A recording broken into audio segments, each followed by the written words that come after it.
Cleveland isn't just frustrated right now. The entire city feels like it's reaching a boiling point.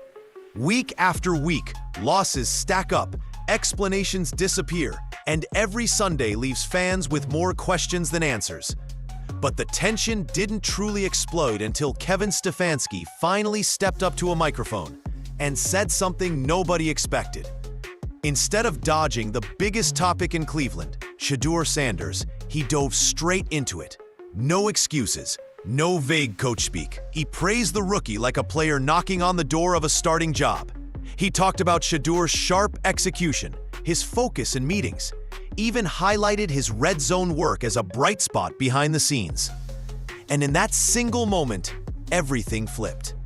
Because if Shedeur is really performing that well, then why is the season falling apart with him still holding a clipboard? Why is the quarterback who's earning all the praise the same? Quarterback who hasn't taken a meaningful snap.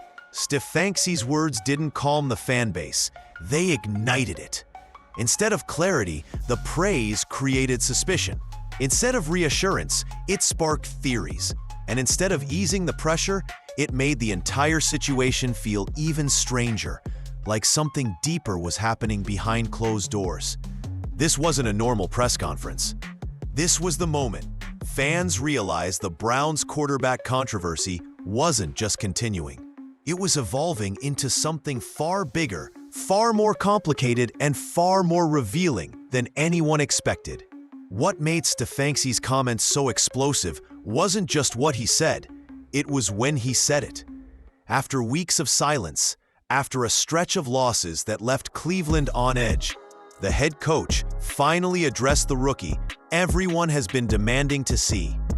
And instead of cautioning patience or downplaying expectations, he delivered pure praise. He didn't hesitate. He didn't hedge. He spoke about Shedeur Sanders like a quarterback who is doing everything right. Sharp reads, strong command of the offense, impressive decision-making in the red zone, the exact area where the Browns have struggled most. It wasn't generic encouragement. It was the kind of detailed, confident praise coaches usually give when they're preparing to elevate a player into a bigger role. But here's what tore through the fan base like a shockwave. Despite all those compliments, Stefanski doubled down on starting Dillon Gabriel again. Fans weren't just confused, they felt blindsided. Because while Stefanski talked about Sanders like a rising star, the reality on Sundays told a completely different story.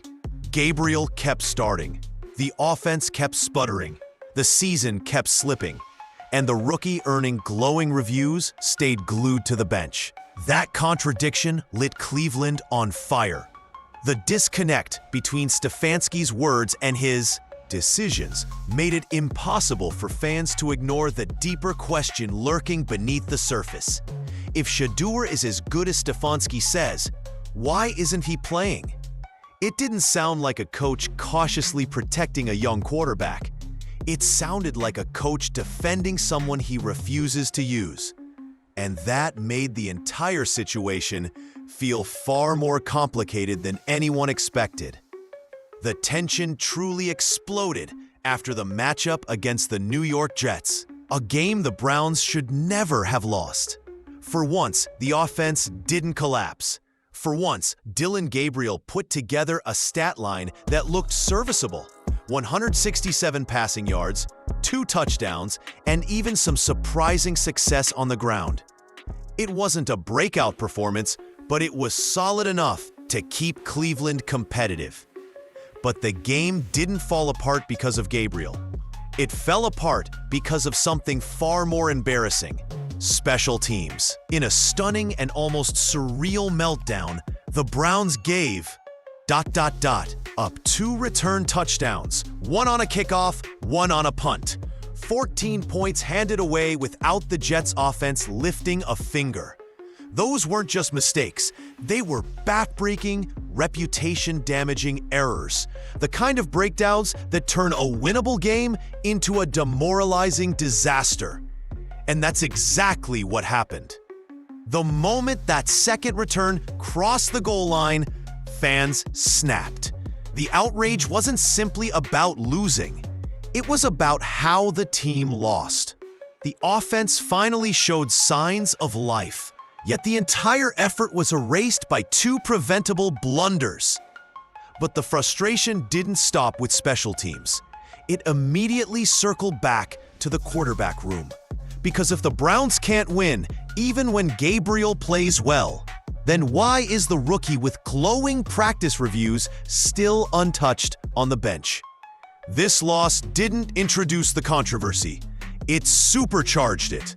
It made fans question everything: preparation, coaching, and teammates. Urgency, and most importantly, what exactly is the staff waiting for with Shedeur Sanders? By the time the Jets game disaster settled, the frustration in Cleveland wasn't just loud, it was boiling over. And in that silence between games, when fans were desperate for answers and the organization refused to give any, the rumors started filling the vacuum. What began as small whispers turned into full-blown theories, spreading across social media like wildfire. Some fans believe Stefanski simply didn't trust Shedeur Sanders yet, pointing to his insistence on sticking with Gabriel despite the mounting losses. Others suggested there might be tension between Sanders and the coaching staff. Nothing confirmed, just the kind of quiet, uneasy speculation that grows louder every time a decision doesn't add up. Then the more dramatic theories started circulating. Rumors that the front office preferred Gabriel because of draft position, claims that the team was protecting someone's ego or avoiding controversy by delaying Sanders' debut, even talk that internal politics were at play. Again, nothing verified, but the timing of every decision made those theories too tempting for fans to ignore. And what made all of this grow even faster was Stefanski's silence. Week after week, he gave no clear explanation for Sanders' absence. No developmental timeline, no indication of where the rookie stood. Just the same rotation, the same results, and the same confusion. So naturally, fans filled in the blanks themselves. They didn't want to believe something was wrong. But the longer Sanders stayed on the sideline, the more it felt like something had to be. By the time Stefanski finally praised Sanders publicly, the rumor mill was already in overdrive. And instead of shutting down the speculation, his comments only made everything even harder to understand. When Stefanski finally opened up about how the Browns were handling their rookie quarterbacks, fans expected clarity. Instead, they got something far stranger, a revelation that raised even more questions. He explained that the team had changed their entire practice structure this season, not for veterans, not for starters, but specifically to develop two rookie quarterbacks at the same time. He revealed that the Browns added extra individual sessions on Mondays and Saturdays, time carved out exclusively for players who weren't seeing the field on Sundays. That alone is unusual. Most NFL teams barely have enough practice time for the starters, let alone additional work for developmental players. But Cleveland had redesigned its routine just to give Gabriel and Sanders more reps. The message was clear. The organization wasn't ignoring Sanders. They weren't brushing him aside. They were actually investing extra time, extra coaching, and extra attention into him. And if Stefanski's praise was accurate, Sanders was thriving in those sessions. That should have been a good sign. It should have reassured fans that the future was being handled carefully. But instead, it only deepened the mystery. Because if Sanders is shining in those expanded periods, if he's showing progress in meetings, if he's everything Stefanski says he is, why hasn't any of that translated into real game snaps? It made the situation feel less like a normal quarterback development plan and more like something the team wasn't fully explaining. The Browns were clearly putting in the work behind the scenes, yet somehow refusing to let those efforts impact the actual season. For fans, the contradiction was impossible to ignore, and the pressure to see Sanders in action only kept growing. To understand why this controversy feels so unstable, you have to go back to draft night, the moment Cleveland created one of the strangest quarterback situations in recent NFL memory. Instead of picking one rookie to develop, the Browns did something almost unheard of. They drafted two quarterbacks just 50 picks apart. Not a clear starter and a late-round flyer. Not a top pick paired with a long-term project. Two legitimate prospects, both with real potential and both expecting opportunities.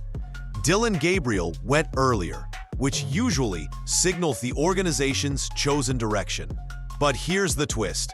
Shedeur Sanders was projected by many analysts to go higher before his unexpected slide to the 5th round. Some mock drafts placed him in the 2nd round. A few even whispered 1st round buzz. His fall didn't erase the talent, it only added confusion. So Cleveland walked away with two rookies who both had credible claims to the future. And instead of creating clarity, the move created a bottleneck. No natural hierarchy, no obvious developmental plan. Just two quarterbacks fighting for the same limited reps, the same attention, and the same chance to prove themselves. At first, it seemed Gabriel had the edge. But every time the offense stalled, every time the season slipped further away, the question grew louder. If both quarterbacks were drafted to compete, why does only one of them ever get the opportunity? That imbalance made fans believe the competition wasn't real, that the outcome was predetermined before either rookie touched an NFL field. And as Shedeur continued stacking praise behind the scenes, the decision to keep him benched started looking less like strategy and more like a self-inflicted dilemma. This is where everything finally boils over for Cleveland fans. Because when you strip away the rumors, the draft drama, and the practice schedule changes, you're left with one undeniable contradiction. Shedeur Sanders is doing everything right and still isn't playing. Stefanski praises his preparation. He highlights Sanders' command of the offense. He points out the rookie's sharp execution in the red zone, an area where the Browns desperately need help. Nothing about those comments sounds like a coach describing a player who isn't ready. In fact, they sound like the exact words you'd expect before a quarterback begins taking real snaps. Yet every Sunday, Sanders remains locked to the sideline, while Gabriel continues to start. And that's what's driving fans up the wall. Gabriel now has weeks of film, and the results haven't stabilized anything. The offense flashes in moments, then stalls. The season continues to slip, and Cleveland's most intriguing quarterback prospect is limited to holding a headset. From the outside, it feels like a tug of war between words and actions. A rookie being hyped privately and publicly, but never trusted on the field. A team claiming to develop him, while slowing down the greatest tool for development there is, real game reps. And fans aren't just worried about the present. They understand what's at stake long-term. Every week Shedeur sits is a week of lost growth, lost confidence, and lost opportunity. Quarterbacks need live fire. They need NFL speed. They need to feel the game to evolve. Right now, Sanders isn't getting any of that, which forces the question nobody in Cleveland can escape anymore. How long can the Browns keep praising Shedeur without ever actually playing him? As Cleveland's season continues to unravel, the frustration is no longer aimed solely at the quarterbacks. It's zeroing in on the man making every decision. Kevin Stefanski, once praised for bringing stability to a franchise drowning in chaos, now finds himself standing on the thinnest ice of his coaching career. And the Shedeur situation isn't helping. It's accelerating everything. A 1-4 start is tough to explain on its own. Add the special teams disasters, the offensive inconsistency, and the strange handling of two rookie quarterbacks, and suddenly, every move Stefanski makes is being analyzed like he's coaching for his job. Because he is. Fans aren't whispering about replacements anymore. They're demanding them. What amplifies the pressure is something deeper than losses. It's the pattern. Cleveland has lived through this cycle too many times. A promising coach, early success, sudden regression, and the same lingering quarterback confusion. Stefanski was supposed to break that tradition, not repeat it, but sticking with Gabriel while praising Sanders has made it look like he's relying on comfort rather than strategy, on familiarity instead of growth. And when a coach appears hesitant to adapt, fans start to wonder whether the job has outgrown him. Even worse, a coaching change would trigger another full reset. New system, new philosophy, new timelines. And for a rookie like Shedeur, that kind of instability can derail development before it even begins. So the pressure isn't just on Stefanski to win games. It's on him to prove he has a real plan for the future, one that includes Sanders in more than just practice sessions and sound bites. Because if he doesn't show it soon, the noise around Stefanski won't just get louder, it'll become unavoidable. When you zoom out from the weekly chaos, the losses, the press conferences, the speculation, the real reason this quarterback situation hurts so much becomes painfully clear. Cleveland fans have seen this story before, over and over again. A young quarterback with talent, a coaching staff unsure how to use him, a season slipping through their fingers as confusion turns into controversy. It's the cycle this franchise has been trapped in for decades. And every time it looks like the Browns might finally break free, something drags them right back into the same old pattern. That's why Stefanski's praise of Shedeur didn't calm the city. It reminded them of every promise that never turned into progress, because the praise sounded familiar, the kind of optimism fans have heard before. But the lack of action? That sounded even more familiar. What makes this moment so painful is the wasted potential sitting right in front of them. Sanders has the pedigree, the poise, the flashes of what could be a franchise cornerstone. Gabriel has shown moments, but not enough to justify unwavering loyalty. The roster has talent. The opportunities are there. Yet the organization feels stuck, unable to commit to the future or fix the present. And that's why fans are angry, not just at losing, but at the feeling that the Browns are once again fighting themselves. One rookie praised but protected. One rookie playing but struggling. A coach defending decisions that no longer make sense. It feels like the franchise is standing at the same crossroads it hits every few years. And everyone in Cleveland is terrified. It's about to choose the wrong direction. In the end, everything circles back to the contradiction that lit this entire fire. Kevin Stefanski didn't avoid the topic. He didn't dismiss the rookie. He stepped up and told the world that Shedeur Sanders was sharp, prepared, and performing at a level any coach would be excited about. But instead of clearing the air, those words exposed the heart of the problem. If Sanders is really that good, why isn't he playing? That single question has become the pulse of the fan base. It's bigger than one press conference, bigger than a quarterback competition. It represents everything Cleveland has been fighting against for years. The feeling that potential keeps slipping through their fingers because decisions never match the moment. Fans aren't demanding Shedeur because they're impatient. They're demanding him because the current plan isn't working, because the season is disappearing, because the future they were promised is sitting on the bench while the present crumbles. And Stefanski's praise didn't silence them. It validated them. It confirmed that the rookie is ready for more than the sideline life he's been forced into. Now the Browns face a truth they can't delay any longer.